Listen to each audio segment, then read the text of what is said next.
Welcome to my channel, After Hours Reading ASMR with Zen. Tonight, I will be helping you fall asleep by reading you a story. Leave a comment to let me know what story you'd like to hear next. Please subscribe. Now let's begin.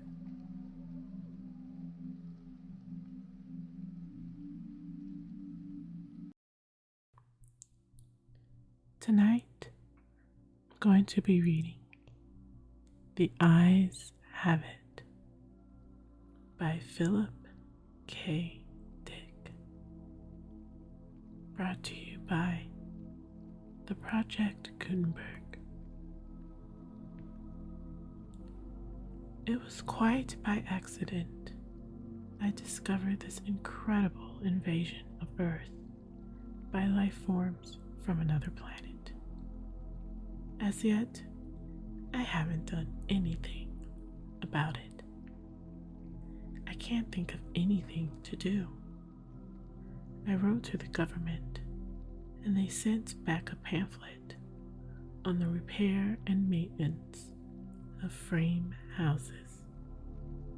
Anyhow, the whole thing is known. I'm not the first to discover it. Maybe it's even under control.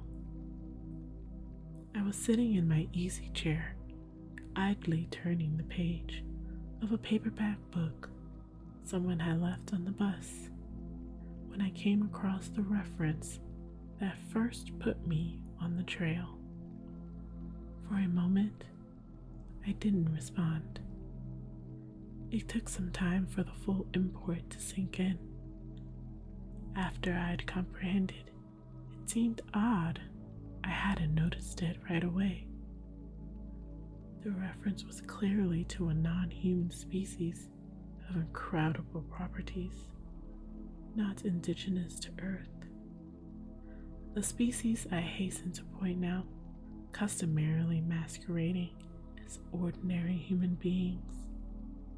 Their disguise, however, became transparent in the face of the following observations by the author. It was at once obvious the author knew everything, and was taking it in his stride.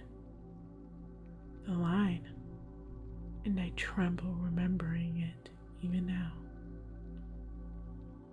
reads, his eyes slowly roved about the room.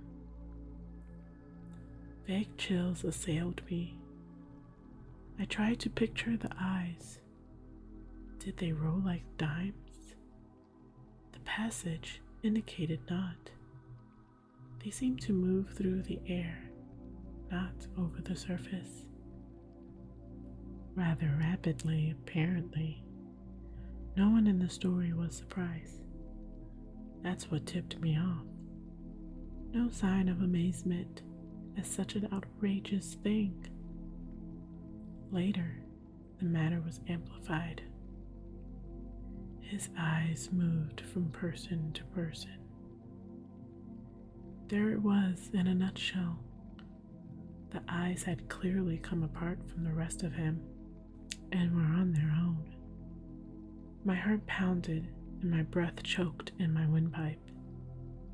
I had stumbled on an accidental mention of a totally unfamiliar race, obviously non-terrestrial.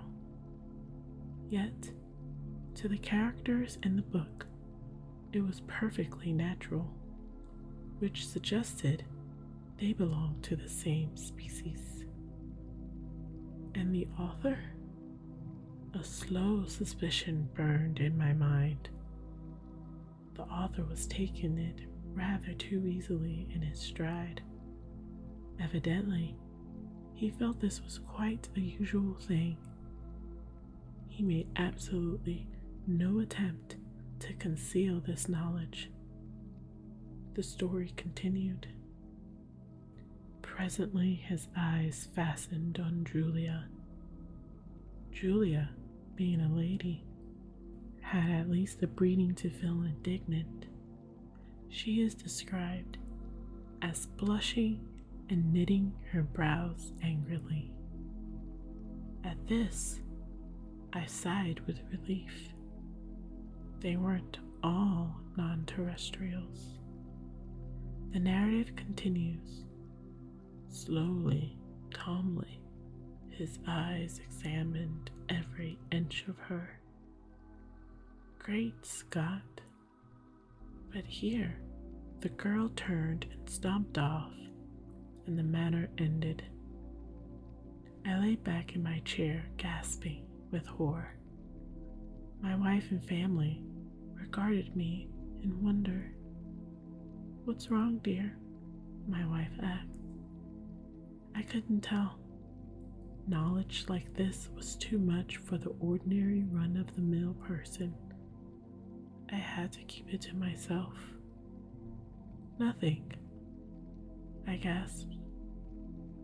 I leapt up, snatched the book, and hurried out of the room. In the garage, I continued reading. There was more. Trembling, I read the next revealing passage. He put his arm around Julia. Presently, she asked him if he would remove his arm. He immediately did so, with a smile. It's not said what was done with the arm after the fellow had removed it. Maybe it was left standing upright in the corner. Maybe it was thrown away. I don't care. In any case, the full meaning was there, staring me right in the face. Here was a race of creatures capable of removing portions of their anatomy at will. Eyes, arms, and maybe more, without batting an eyelash.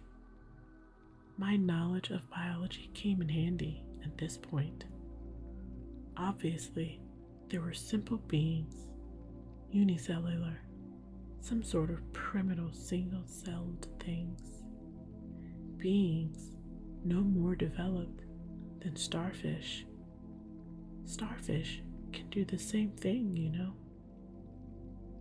I read on and came to this incredible revelation, tossed off coolly by the author without the faintest tremor. Outside the movie theater, we split up.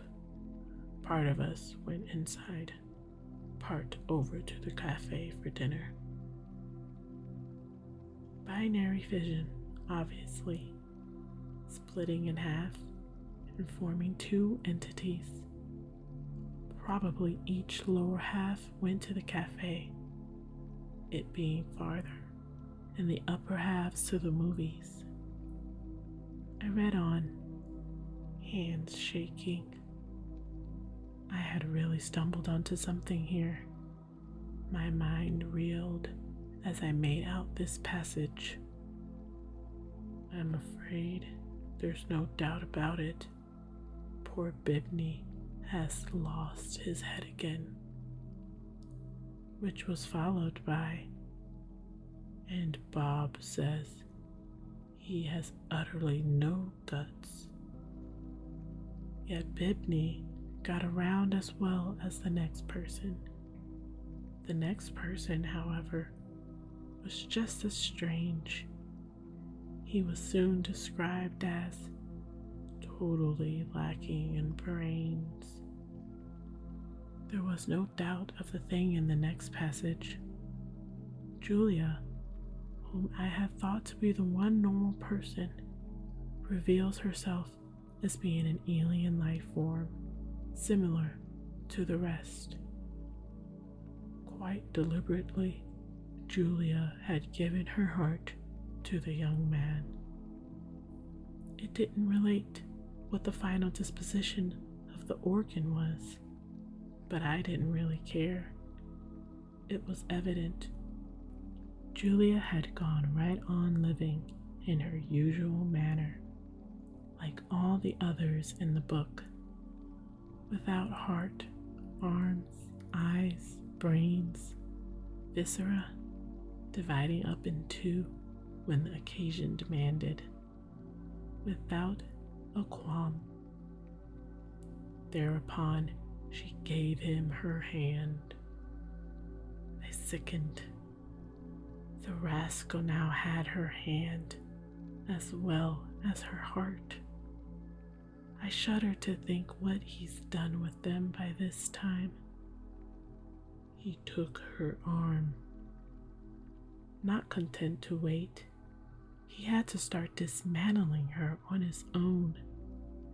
Flushing crimson, I slammed the book shut and leapt to my feet, but not in time to escape one last reference to those carefree bits of anatomy whose travels had originally thrown me on the track.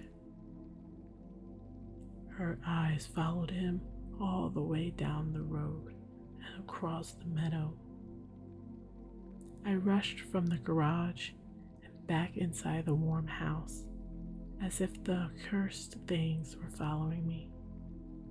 My wife and children were playing Monopoly in the kitchen. I joined them and played with frantic fervor, brow feverish, teeth chattering. I had had enough of the thing. I want to hear no more about it. Let them come on. Let them invade Earth. I don't want to get mixed up in it. I have absolutely no stomach for it. That's all for tonight. As always, I wish you all the valuable blessings life has to offer. Stay reading. Stay dreaming.